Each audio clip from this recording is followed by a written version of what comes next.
The topic is the role of religion in public life, and we're talking to Dr. Lewis Baldwin from Vanderbilt University. And of course, Dr. Baldwin, before we ended our first segment, we promised that we'd give you an opportunity to talk about the expansion of religion in public life, and let us do that now. The point I tried to make before the break, of course, is to sort of give some historic background on this whole issue, because one of the many of the questions that confronted the founding fathers, of course, had to do with the role of religion in public life. Should religion have a role in government decision making? Should morality have a role in democratic lawmaking? These are the kinds of questions that were raised at that time. Interestingly enough, during the Civil Rights Movement, many of the same kinds of questions were raised as Dr. King, Martin Luther King Jr. and others put religion to the service of their struggle for equal rights and economic justice and peace. Should religion be involved in that kind of movement? The Civil Rights Movement. Yeah, should it be involved in the Civil Rights Movement? Should religious convictions play a role in political activity? These are kinds of questions that Dr. King confronted. And interestingly enough, he was able to combine moral religious convictions with political activity as he put the church at the center of the Civil Rights Movement. As you well know, the church became a kind of power base for Dr. King and others, became a de facto platform, social and political base, as they struggle for racial justice, economic justice, and peace. Interestingly enough, since Dr. King's time, we've continued to engage in this kind of debate about the role of religion in the public arena. Interestingly enough, after King was assassinated in 1968, we began to notice in the early 1970s the rise of what we call the religious right. Good. Okay. These are conservative, fundamentalist Christians, evangelical Christians, who believe in making their religion relevant to public policy issues like abortion, affirmative action, reparations, women's rights, public education.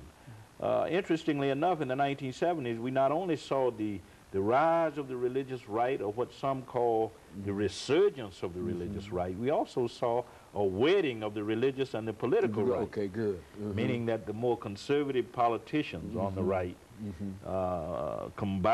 merged with religious right people to pursue a kind of conservative agenda. And interestingly enough, Dr. King was looked upon as a kind of model by people like Jerry Falwell, who founded the Moral Majority in 1979, those Christian evangelicals who founded the Religious Roundtable in 1980, Pat Robertson, Jerry Falwell, James Robinson, all of those who were connected with what we call televangelism or the electronic church, began to pursue a different kind of agenda. They were not concerned so much with the issues of race and diversity and affirmative action. What they were concerned about was putting religion to the service of their movement against abortion, against gay marriage, against homosexuality, against women's rights. So I see a difference between what Dr. King was trying to do and what we see in more recent times with those who are part of the religious right. Dr. King used religion to empower people, to extend the rights of people, civil rights, basic constitutional rights, the right to vote, the right to hold public office. But what we've seen since Dr. King's death with the religious right, who also employ religion in their public debates and in their efforts and speak Dr. King's name. Yes, yes, who use Dr. King as a model. In fact, Jerry Falwell has often said that we need to resort to the kind of tactics, civil disobedience tactics that Dr. King employed in order to make our point about abortion and pornography and affirmative action and women's rights and gay rights and those kinds of issues. But what I see, what I've seen since Dr. King's death, of course, is what I call the public perversion of religion. That is, religion is used to disempower people as opposed to empowering them as Dr. King did. And by the word disempowering for me means, of course, that they are using religion to limit the rights of people, to challenge the civil liberties of people. For an example, if we can put our religion to the service of the anti-abortion movement, it means that women won't have the right to make decisions about, you know, abortion, about their own life, as they do. Yes, that women won't have the final decisions about what role they should play in public life, in the church, in ministry. That's disempowerment. Exactly. And I think Dr. King was concerned about employing religion as a way of empowering people. And what we see today, I think, on a large scale, is that religion is being used to disempower people. You know, one of the things I think you mentioned earlier, you talked about what you call the mega church. What is this organization? Well, the mega church phenomenon has developed over the last half century. Certainly, when we speak of the mega church, we're talking about those churches, some scholars would say, that consist of 5,000 or more members. We know about Eddie Long's church in Georgia. We know about Paul Morton's church. We know about Creflo Dollar. We know about T.D. Jakes. These are known as mega church pastors and also televangelists.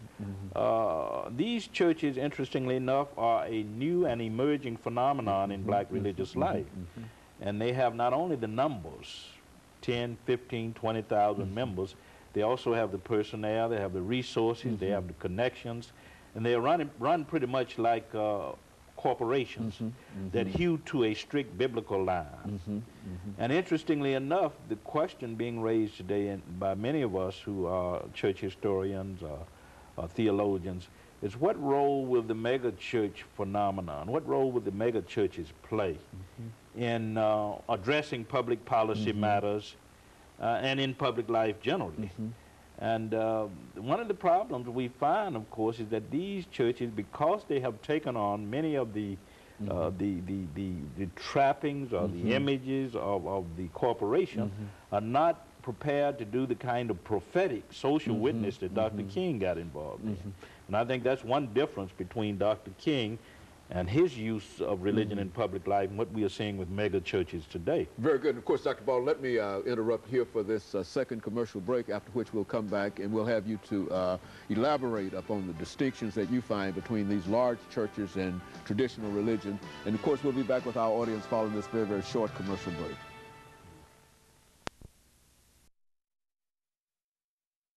The topic is the